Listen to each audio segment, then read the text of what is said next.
자, 야곱이 살 길을 찾는 가운데 또 머리를 씁니다. 자, 오늘 정말 에서를 위해서 뭘 준비하냐면 예물을 준비해요. 자, 그래서 13절서부터 쭉 나오는 내용은 에서를 위해서 준비한 예물이 얼마나 많았는지에 대한 내용이 쭉 나와요. 나름대로 애를 쓰는 거예요. 준비해가지고 막 이렇게 택했어요. 그리고 16절을 보니까 이걸 한꺼번에 주는 게 아니라, 자, 어떻게 했다고요? 그것을 각각 때로 나누었대요. 그러니까 뒤에 보면 이걸 첫째, 둘째, 셋째 해가지고 세 때로 나누는 거예요. 그러니까 한꺼번에 선물을 훅 주면 그냥 한 번 놀라고 끝날 것 같으니까 어떻게 한 거예요? 자, 요만큼 챙겨가지고 한 번 주고, 또 요만큼 챙겨가지고 한 번 주고, 세 때로 나눠가지고 주면 단계적으로, 그냥 내가 그냥 야곱을 용서해야지. 이게 마음을, 이게 좀 이제 감정을 풀 수 있게끔 나름대로 막 잔머리를 써서 그렇게 이제 준비를 한 거죠. 그래서 이제 20절을 보니까 그 내용이 나와요. 자, 이는 야곱이 말하기를 내가 내 앞에 보내는 예물로 인하여서, 자, 누구의? 형의 감정을 푼 후에 대면을 하면 혹시 나를 받아주지 않겠는가. 예서를 만나기 전에 별의별 준비들을 다 하는 거예요. 자, 그리고 나서 21절을 보니까, 자, 예물을 다 강 건너 보냈습니다. 그리고 나서 밤이 지나가는 상황에서, 자, 누구도 보냈어요. 자, 두 아내와 두 여종과 그리고 11아들을 인도하여 나루토에서 이제 건너 보냅니다. 다 떠났어요. 지금 다 건너갔어요. 그리고 나서 오늘 말씀에서 제일 중요한 부분이, 자, 23, 24절이에요. 그들을 인도하여 시내를 건너가게 하며 그의 모든 소유도 다 건너가게 하고 나서 24절을 보니까, 자, 어떻게 됐다고요? 야곱은 홀로 남았더라 라고 하는 거예요. 자, 오늘 말씀의 주제입니다. 지금 야곱 옆에 누가 있어요? 없어요? 야곱 혼자만 나루터에 지금 남아있는 상태예요.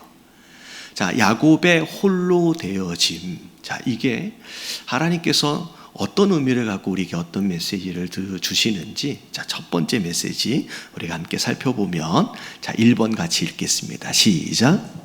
홀로됨을 기도와 만나게 하라. 자, 홀로됨이 뭘 만나야 된다고요? 기도를 만나야 합니다.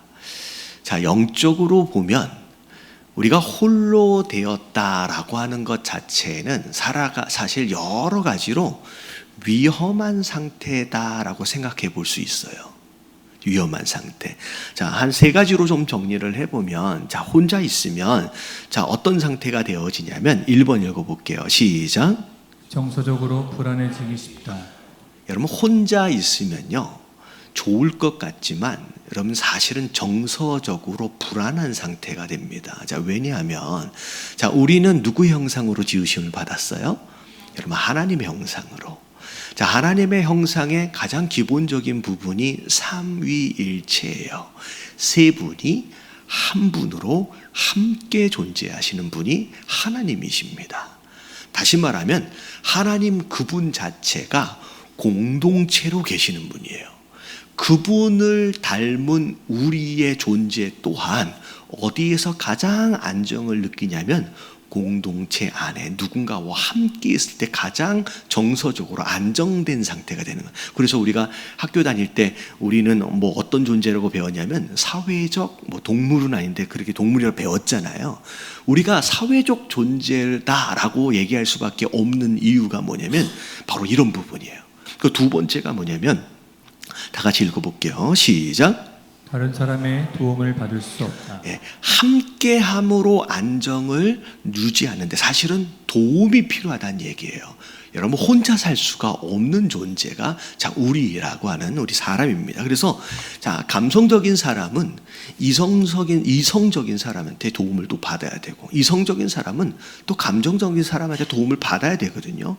다르게 하나님께서 만드셨다라고 하는 거, 그 가운데서 서로 다른 사람들끼리 다른 부분에 대하여 도움을 주고받을 수 있도록을 위해서 하나님께서 함께 허락하신 것인데, 사실 혼자 있다라고 하는 것은 다른 사람들로부터 어려움에 처했을 때 다른 사람들로부터 도움을 받을 수 있는 기회가 없기 때문에 사실은 위험해지는 거예요. 그리고 세 번째가 뭐냐면, 같이 읽어볼게요. 시작. 죄의 유혹에 노출되기 쉽다. 여러분 간단히 생각하면 여러분 하와가 뱀으로부터 유혹을 언제 받았어요? 여러분 아담과 함께 있었으면 여러분 어쩌면 유혹받지 않았을 수도 있습니다. 근데 혼자 있을 때 유혹을 받고요. 그리고 혼자였기 때문에 넘어질 가능성들이 더 높아지는 거예요. 그래서 많은 분들이 이렇게 생각해요. 뭐 코로나도 지나갔고 혼자서도 뭐 인터넷으로 예배도 드려봤고 뭐 그러면 혼자 신앙생활 할 수 있는 게 아니냐라고 생각할 수 있을 것 같은데, 여러분 예수님께서 교회라고 하는 것을 세우신 이유가 바로 이것 때문이에요. 혼자 신앙생활이 돼요, 안 돼요? 될 것 같지만 안 돼요. 그래서 혼자 되어졌다라고 하는 것은 사실상 영적으로는 굉장히 위험한 상태예요. 근데 중요한 건 뭐냐면 오늘 야곱의 홀로 되어짐은 누가 허락하신 거예요? 여러분 하나님이 허락하신 거예요. 다 보내버리고 딱 야곱 혼자만 남게끔 하나님께서 의도적으로 만드신 거예요. 여러분 홀로됨 안에는 여러분 하나님의 목적이 있습니다. 여러분 그게 뭐냐면 아무도 그리고 아무것도 방해받지 않는 상태에서 하나님께서 우리를 어떻게 하시고 원하시는 거예요? 1대1로 만나시길 원하시는 거예요. 지금 야곱이 딱 그 상태예요. 지금 하나님께서 야곱 보고 너랑 나랑 둘이서만 한번 만나자라고 하시는 거예요. 여러분 우리 삶 가운데 여러분 하나님께서 목적을 가지고 홀로됨을 허락하셨다라고 한다면 그때가 누구를 만나는 시간이에요? 여러분 하나님과 1대1로 만날 수 있는 기회다라고 하는 거, 여러분 그걸 위해서 허락하셨다라고 하는 것을 깨달으시길 주님의 이름으로 축원합니다. 오늘 말씀을 보니까 24절 보세요. 야곱이 혼자 됐어요. 근데 혼자였는데 혼자가 아니에요. 자, 누구와 함께 있어요 지금? 어떤 사람이, 여기서 말하고 있는 어떤 사람이는 하나님의 사자, 천사, 그리고 하나님 그분 자체를 의미합니다. 자, 이 야곱의 홀로 된 가운데 자, 누가 찾아오신 거예요? 하나님이 찾아오신 거예요. 하나님이. 자, 지금 야곱이 혼자 되어진 가운데 바로 하나님께서 야곱을 찾아와 주셔서 홀로 된 상태가 아닌 하나님과 대면하는 순간을 지금 하나님께서 야복강가에서 지금 마련하신 거예요. 사실 성경에 보면요, 하나님께서 이게 홀로 되어진 상황을 자주 사용하시는 부분들을 우리가 많이 목격하게 되는데, 대표적인 예가 그거예요. 모세 같은 경우에 왕궁에서 왕자로 그렇게 살았잖아요. 근데 이 모세를 광야로 확 끌어내시면서 어떻게 만드세요? 홀로 된 상태로 만들어버려요. 그리고 그 홀로 된 상태에서 40년이 지나고 나서 시내 산에서 하나님께서 이 모세를 어떻게 만나세요? 1대1 홀로 된 상태에서 딱 대면하는 거예요. 거기에서 모세가 완전히 새로운 삶을 살게 되거든요. 바로 그게 이 모세와 1대1로 대면하시는 딱 그 하나님이에요. 다윗도 마찬가지예요. 막 골리앗 물리치고 나서 사실은 어딜 가든지 다윗을 알아보고 어떻게 보면 어딜 가든지 다윗을 추앙하는 그런 분위기에서 어린 시절을 자랐거든요. 근데 갑자기 그 다윗을 사울에게 쫓기게끔 만들어서 광야로 어떻게 만드세요? 홀로 되게끔 만드세요. 누구도 돕지 않는 딱 그 상황을 딱 만드시는데, 우리가 보고 있는 시편의 내용이 다 어떤 내용이냐면 다윗을 홀로 되게 만드신 가운데 하나님과 1대1로 만나는 그 장면 안에서 나온 시가 다 시편인 거예요. 심지어 여러분 예수님 같은 경우는 의도적으로 본인을 홀로됨으로 이끌고 가십니다. 그래서 자주 보이는 말씀들 중에 하나가 뭐냐면 마태복음 14장 23절을 볼게요. 같이 읽어봅니다. 시작. 우리를 보내신 후에 기도하러 따로 산에 올라가시니라. 저물매 거기 혼자 계시더니. 날이 저물었어요. 근데 거기에 예수님이 누구랑 함께 있었어요? 혼자 계시더니 라고 말씀해요. 자, 날이 저물었는데 예수님 옆에 아무도 없는 거예요. 지금 혼자 의도적으로 홀로됨을 그분이 예수님께서는 조종을 하시는데, 뭘 위해 산으로 올라가셨대요? 기도하러 따로 산에 올라가셨대요. 여러분 이게 중요한 거예요. 예수님이 스스로를 다른 사람들과 격리되어진 홀로됨의 상태로 만드시는데 뭐 하기 위해서예요? 기도하기 위해서. 바로 그래서 첫 번째 메시지가 뭐냐면 홀로됨이 뭘 만나야 돼요? 여러분 기도를 만나야 돼요. 여러분 기도를 만나는 순간 그때부터는 여러분 혼자가 아닙니다. 자, 거기서 누굴 만나는 거예요? 하나님을 만나는 거예요. 그래서 오늘 말씀하시는 얘기는 뭐냐? 하나님께서 어떤 상황을 통하여 어떤 배경을 통하여 혼자 되게끔 하나님께서 허락하신다라고 한다면 그 순간 하나님 뭐 하라고 말씀하시는 거냐면 혼자 나랑 만나자. 말씀으로 만나고 기도로 만나고 예배로 만나자라고 하나님께서 초청하시는 거예요. 여러분 그 순간 여러분들 스스로를 그냥 내버려 두거나 방치해 버리지 마시고 야곱이 하나님 만나고 있는 것처럼 거기서 하나님과 대면하기 위한 노력을 하시게 되길 주님의 이름으로 축원합니다. 자, 근데 그다음 두 번째 메시지 2번 읽어볼게요. 시작. 씨름으로 에서의 문제는 해결할 수 없다. 다시 읽어볼게요. 시작. 씨름으로는 에서의 문제를 해결할 수 없다. 자, 24절을 보니까 지금 야곱이 지금 하나님을 만난 거예요. 어떤 사람이 여러분 이게 지금 하나님을 만났는데 이 어떤 사람이 하나님을 만나는 가운데 날이 새도록 야곱이 뭐 했대요? 씨름했대요. 여러분 하나님을 만났는데 야곱이 씨름을 했대요.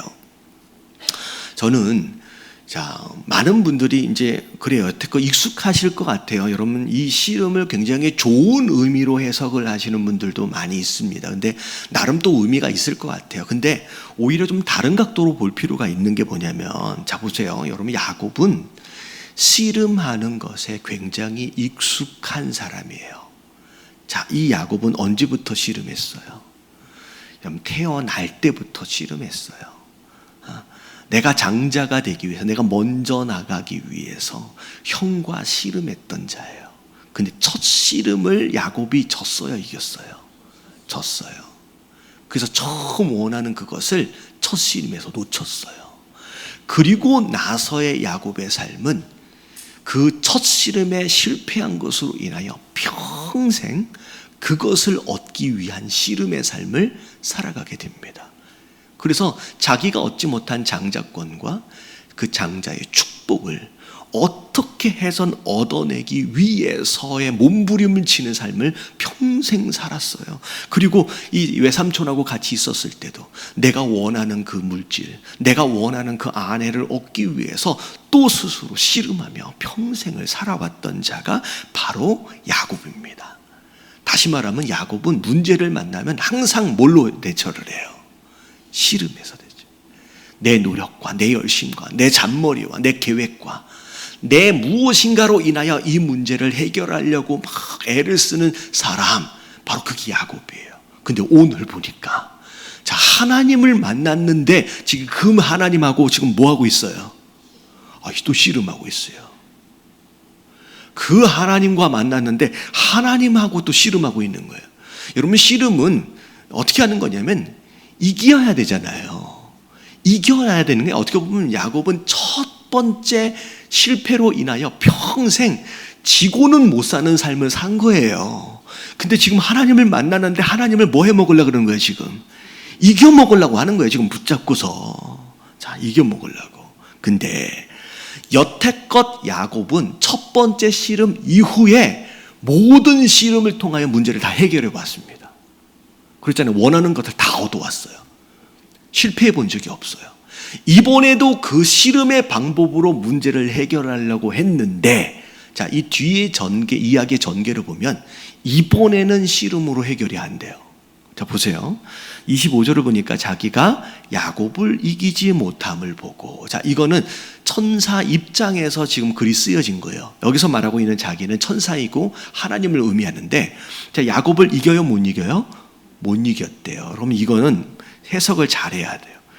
무슨 천사가 무슨 씨름을 그렇게 못해서 씨름에 소질이 없는지 야곱도 못 이긴가 이렇게 생각할 수 있잖아요. 여러분 보세요. 뒤를 보면 야곱의 허벅지 관절을 쳤더니 관절이 어떻게 돼버렸어요? 어긋났어요. 여러분 집에서 뭐 이렇게 해보지는 마세요. 뭐 이렇게 쳤는데 관절이 그냥 어긋나는 일들이 있어요, 없어요? 여러분 웬만큼 세게 쳐서는 관절이 이렇게 어긋나고 그러지 않습니다. 다시 말하면 이 천사가 가지고 있는 힘은 툭 치면 어떻게 할 수도 있어요. 관절을 어긋나게도 할 수 있는 힘을 가진 존재예요. 다시 말하면 실제로 이기지 못하는 것이 아닌 거예요. 하나님께서 이 문제만큼은 네가 씨름해서 이길 수 있는, 씨름해서 해결할 수 있는 문제가 아니다라고 하는 것을 알려주시기 위해서 밤새 붙들어주고 계신 거예요. 여러분 깨달아지시길 주님의 이름으로 축원합니다. 여러분 하나님을 우리를 사랑하시기 때문에 우리가 막 고집 부리면요, 처음부터 탁 꺾어버리시는 게 아니라 기다려주세요. 붙들고서 하나님 이겨먹으려고 막 그러잖아요. 그럼 하나님 기다려주세요. 하나님이 힘이 없어서 밤새 이기지 못하는 가운데 하나님이 어쩔 수 없어서가 아니에요. 그냥 붙들어 주시고 기회를 주시는 거예요. 야, 이번 문제만큼은, 이 에서의 문제만큼은 네가 씨름해서 이길 수 있는 게 아니야. 그 고집 부리지 말고 좀 내려놔 라고 하나님께서 기회를 주시는 거예요. 근데 밤새도록 야곱이 깨달아요, 못 깨달아요? 하나님 이겨먹으려고 붙들고 앉아서 막 그러고 있는 거예요. 결국은 날이 새가니, 자, 하나님 이제 어떻게 해야 돼요? 지금 곧 에서 만나야 되잖아요. 빨리 해결을 해야 되는데 이제 문제가 코앞까지 오니까 이제 하나님이 어떻게 처분하시느냐? 안 되겠는 거예요. 고집 부리니까 안 되는 거예요. 어떻게 하세요? 툭 치시니까 허벅지 관절이 탁 틀어져 버려요. 다음 주에 하나님이 왜 그 관절을 부러뜨리셨을까, 어긋나게 하셨을까에 대한 특별한 의미를 다음 주에 말씀을 드릴게요. 사실 이것도 사실 은혜거든요. 근데 자, 이게 이제 그렇게 돼버리는 거예요. 그래서 결국은 이런 거예요. 허벅지 관절을 어긋나게 하심으로 말미암아 이제는 더 이상 씨름할 수 없는 상태로 하나님 만드시는 거예요. 여러분 기도는요, 하나님과 씨름하는 게 아닌 줄로 믿습니다. 자꾸 마치 하나님을 이겨먹으려고 막 붙들고서 막 내 뜻대로 내 마음대로 이렇게 저렇게, 여러분 그렇게 하다가는요 어떻게 된다고요? 이제 부러지는 거예요. 어긋나는 거예요. 여러분 깨달아지시는 저와 여러분들 되시게 주님의 이름으로 축원합니다. 옆에 계신 분들에게 인사 좀 해주세요. 씨름하지 마십시다. 자, 그러면 어떻게 해야 되느냐? 자, 기도는 씨름하는 게 아니에요. 그럼 기도는 뭐냐? 3번 읽어볼게요. 3번 다 같이 시작. 기도는 내 힘을 빼고 간절히 매달리는 것이다. 여기 겸손이를 넣으면 더 좋을 것 같네요. 기도는 내 힘을 빼는 거예요. 자, 씨름은 내가 힘을 주는 거잖아요. 근데 오히려 기도는요, 내 힘을 빼버리고요, 겸손하게 간절히 매달리는 거예요. 자, 이제 허벅지 관절이 어긋났어요. 이제 더 이상 씨름할 수 없는 상태가 됐어요. 자, 그리고 나니, 자, 26절. 그가 이르되 날이 세려하니 나로 가게 하라. 야곱이 이르되 다 같이 시작. 당신이 내게 축복하지 아니하면 가게 하지 아니하겠나이다. 지금은 이제 어떻게 되는 거야? 씨름이 아니라 이제 매달리는 거야. 바지자락이 매달려서, 붙잡고 매달려서.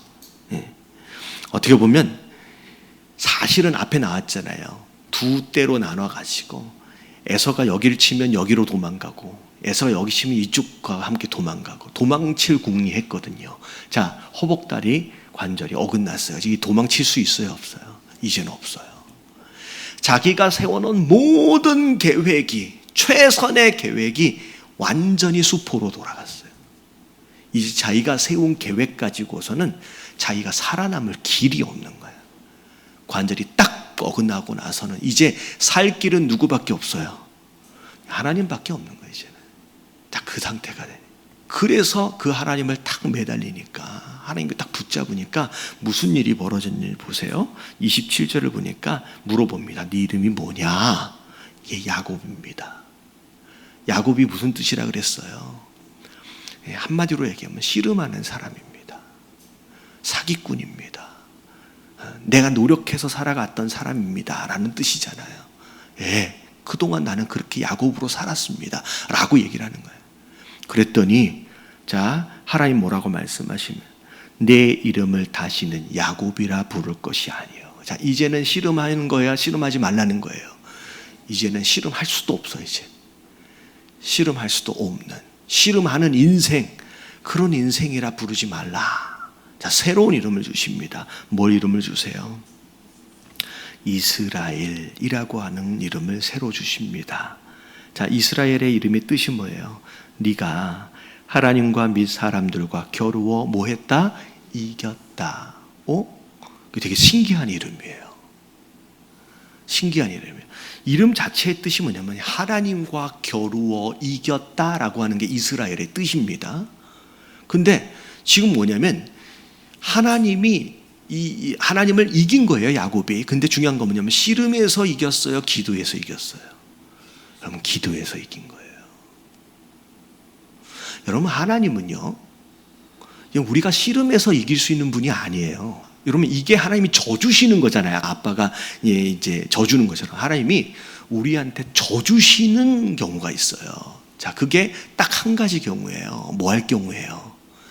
기도예요, 기도. 씨름이 아니라 기도예요. 하나님, 당신 없으면 나는 살 수 없어요. 당신밖에 내 소망입니다. 라고 다 매달리는 순간, 그때 그 하나님은 우리를 어떻게 해주시는 거예요? 져주시는 거예요. 그래, 네가 이겼다 라고 응답해 주시는 거예요. 여러분, 이름이 바뀌었다는 얘기는 새로운 존재가 됐다는 얘기예요. 어떤 의미에서는 거듭났다는 얘기예요. 다른 존재가 됐다는 얘기예요. 예. 여러분, 오늘 말씀을 통해서 여러분, 그동안 어떤 삶을 살아왔든 상관이 없이 이제는 이 야곱의 삶이 아니라 여러분, 이스라엘, 여러분, 하나님께 정말 간절히 겸손하게 기도할 줄 아는 인생 되어져서 완전히 새로운 존재로서의 삶을 살아가시는 저와 여러분들 되시게 주님의 이름으로 축원합니다. 여기에서의 야곱의 삶에 큰 전환점이 딱 이제 이루어지는 거예요. 30절을 보니까 마지막 마무리를 어떻게 하냐면, 그러므로 야곱이 그곳의 이름을 뭐라고 불렀어요? 분이엘. 여러분, 분이엘의 뜻이 뭐냐면 하나님의 얼굴이란 뜻이에요. 지금 그 야복 강가에서 누굴 본 거예요? 알고 보니 내가 붙들고 씨름했던 것이 하나님이었구나 라고 하는 걸 아는 거예요. 이게 처음부터 하나님인 줄 알고 씨름한 게 아니었단 얘기예요, 사실은. 그러니까 어떻게 보면 지금 내가 매달려가지고 내 힘으로, 내 의지로 막 해서 이겨먹으려고 하는 딱 그게 하나님인 줄 모르고 막 붙들고서 막 그러고 있는 거야. 근데 나중에 지나고 나니 내가 지금까지 누굴 이겨먹으려고 한 거예요. 내가 지나고 나니까 내가 하나님을 지금 이겨먹으려고 한 거였네 라고 그때야 느껴지는 거예요. 이게 되게 중요해요. 우리가 막 고집 부리고서 막 내가 이겨먹으려고 하는 그때 하나님인 줄 알면 내가 왜 씨름했겠습니까? 하나님인지 모르니까 씨름을 한 거예요. 근데 나중에 지나고 나서 깨닫고 나니까 내가 지금 누굴 향하여 고집 부리고 있었던 거예요. 하나님을 향하여 고집 부리고 있었구나. 내가 하나님을 이겨먹으려고 했구나 라고 하는 걸 나중에야 딱 깨닫는 거예요. 그 야곱은 항상 그랬어요. 베델에서도 여기가 하나님의 집이네. 지나고 나니까 여기가 하나님의 집이네. 지나고 나니까 내가 하나님을 만난 거였구나 라고 뒤늦게 알더라는 거예요. 여러분, 내가 붙들고 고집 부리고 막 이겨먹으려고 하는 그 무엇인가가 여러분 하나님일 수 있어요. 여러분, 하나님과 씨름하지 마시고 여러분 야곱처럼 여러분 하나님께 매달리세요. 간절히 살려달라고. 살 길은 하나님께 매달리는 길뿐이에요. 여러분, 겸손하게 여러분 하나님께 매달리심으로 말미암아 거기서 살 길을 얻으시는 저와 여러분들 되시길 주님의 이름으로 축원합니다.